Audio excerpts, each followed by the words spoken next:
이 말씀 나눔 설교가 아니고 시험 시간입니다. 시험 모의고사입니다. 왜 모의고사를 했냐면은 여러분 우리 아돌람이 보통 일반 교회와 좀 다르잖아요. 내용이 우리 아돌람이 가지고 있는 내용이 쉽게 얘기해서 수준이 굉장히 높습니다. 보통 일반 교회 나가는 사람들이 들어오면 이게 뭐야? 그러고 아마 고개를 흔들고 나갈 분들이 많을 거예요.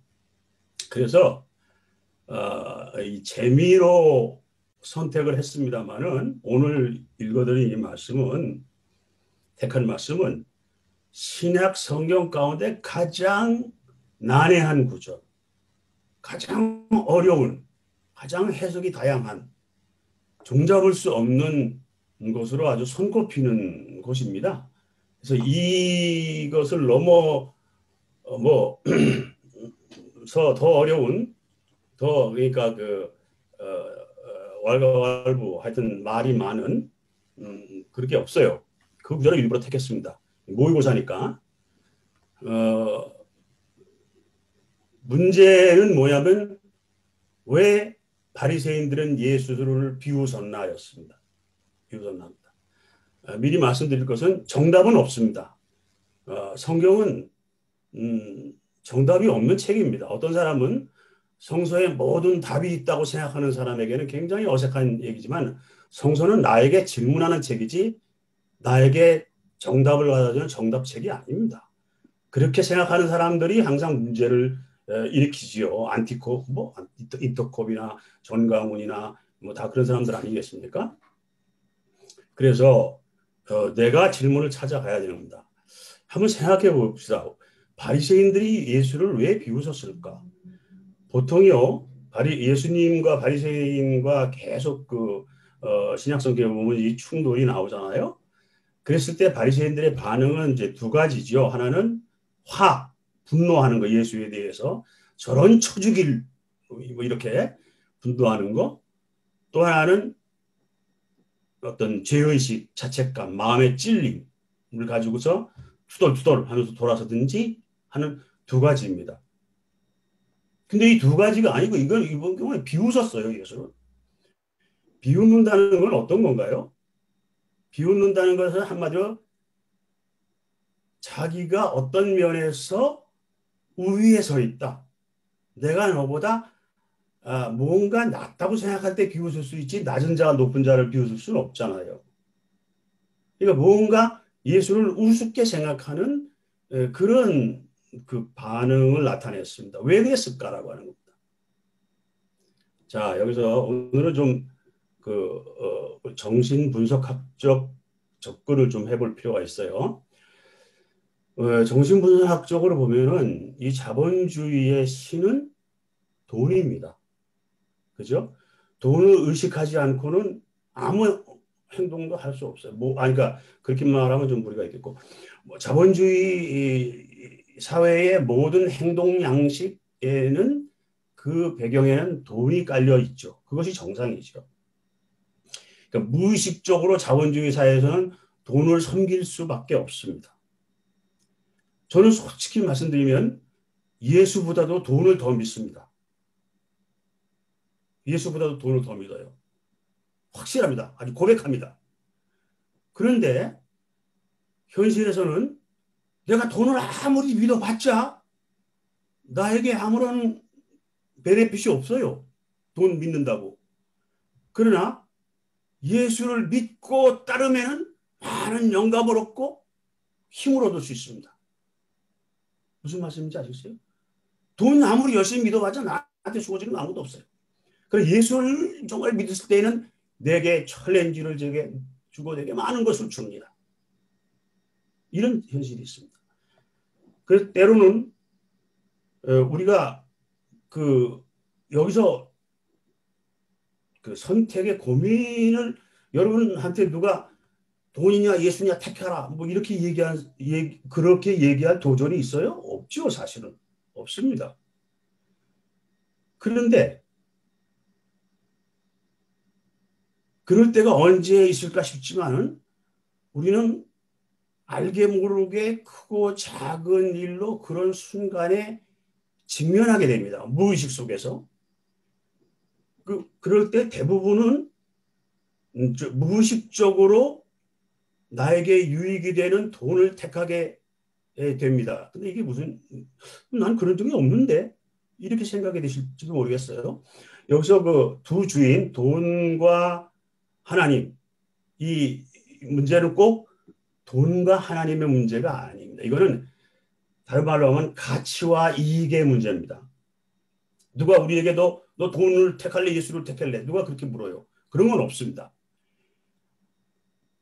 어떤 가치를 추구하는 거와 나에게 이익을 추구하는 거와 갈등은, 이 갈등과 빈장은 우리의 삶에 늘 있습니다. 찾아보면 늘 있어요. 예.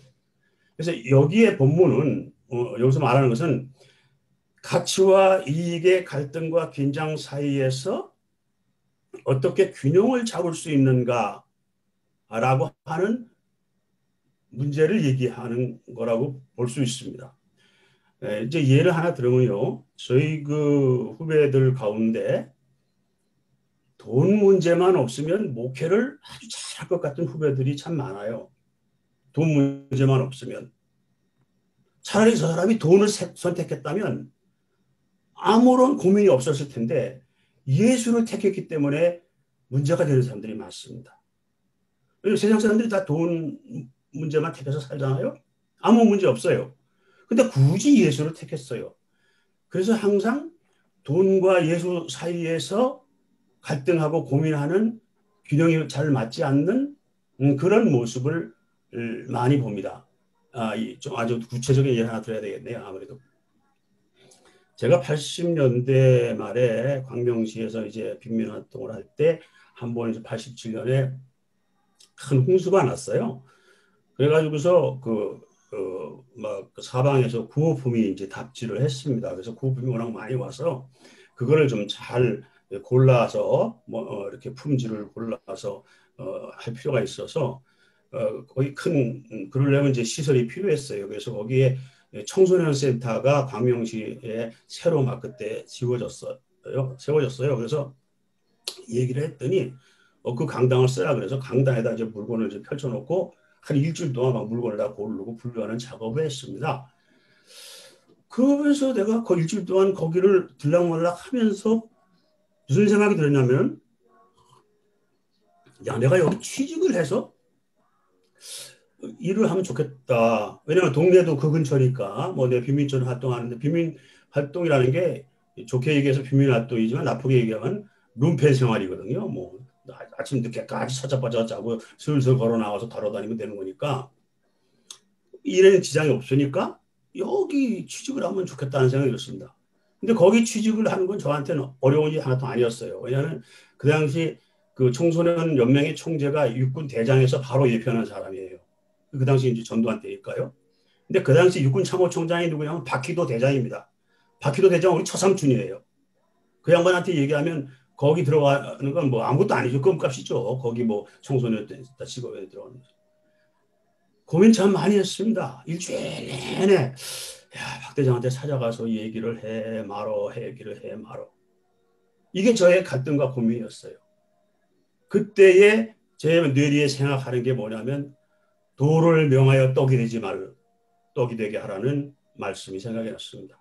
예수에게 마귀가 마지막으로 한 시험 아니었어요? 내가 지금 그 바퀴돌아 사람이 어떤 사람인지 아시잖아요. 어, 5일 무슨 12.12 오적의 한 사람 아닙니까? 육군 참모 어? 원스타 때 육군 참모총 들어가가지고서 육부에 들어가서 육군 참모총장을 끌어 체포한 사람 아닙니까?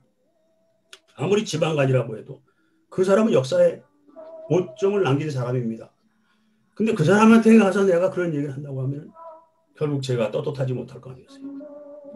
이건 극단적인 예입니다만은 우리에게 어떤 때는 나에게 현실적인 이익이냐 원칙이냐 이런 고민할 때가 있습니다. 이런 거죠. 두 주인 문제를 꼭 하나님 예수 이런 아니죠 하나님 돈 이렇게만 이렇게 생각할 문제는 아닙니다. 현실적으로 한 주인만 섬기며 사는, 고민 없이 사는 사람들을 많이 봅니다, 우리는. 이게 두 주인을 섬기면 문제의식을 가질 수밖에 없어요. 여러분, 중세시대의 수도원 한번 해보세요. 수도원은 어떤 곳인가요? 완전히 한 주인만 섬기는 곳 아니에요. 하나님만 섬기는 곳 아니에요. 그러나 그랬나요? 아니에요. 수도원 안에, 그 고립된 수도원 안에도 여전히 두 주인의 문제가 그 안에도 남아 있어요. 그것이 세상의 삶의 표현입니다. 여기에 모순과 갈등이 있고 정답이 있습니다. 돈이 중요하지 않다, 현실의 이익이 중요하지 않다, 이런 게 아니지만은 돈보다도 더 중요한 것이 없다고 생각할 때 오는 결과를 말한 거죠. 자, 이제 문제로 돌아가죠. 바리새인들이 그렇게 얘기했을 때 바리새인들은 어떻게 생각했기 때문에 예수를 비웃었을까요? 당신이 현실을 모른다. 어? 당신이 뭘 몰라. 그러니까 그런 소리를 하지. 아마 이런 거 아니었나 싶어요. 그런데요, 성서를 해석하는 방법이 여러 가지 방법이 있는데, 그럼 앞에 쭉 얘기한 것은 어땠을까? 예수님이 정말 현실을 모르는 얘기를 했을까? 여러 가지 이 성서를 해석하는 방법이 있는데, 제가 좋아하는 방법은 해학과 풍자적 해석입니다. 예수님이 너희가 두 주인을 섬길 수가 없어. 그런데 아니 두 주인을 섬기고 있어. 그런데 한 주인을 지금 섬기고 있다고 고집하는 거야. 쌩까는 거야. 사람은 그렇게 한 주인을 섬길 수가 없는 거야. 그게 쉬운 게 아니야. 이런 얘기가 아니었겠느냐. 그러니까 풍자적 요법. 요 앞에 내용을 쭉 설명하면 이따 이제 토론 시간에 설명할 수 있죠. 하겠습니다만, 예수님의 해학과 풍자적 대화법은 이를테면 이런 겁니다. 가늠하다 잡힌 여인이 현장에 왔을 때 나중에 예수님이 뭐라 그랬어요? 맨 끝에 예? 돌로 쳐라 하기 전에 유명한 말씀을 했잖아요. 여자를 보고 음욕을 품는 자는 이미 가늠한 자니라. 그 구절을 읽으면 모든 남자들이 전부 다 꼬투를 잡고 쫄려야 됩니다. 그 말 맞잖아요.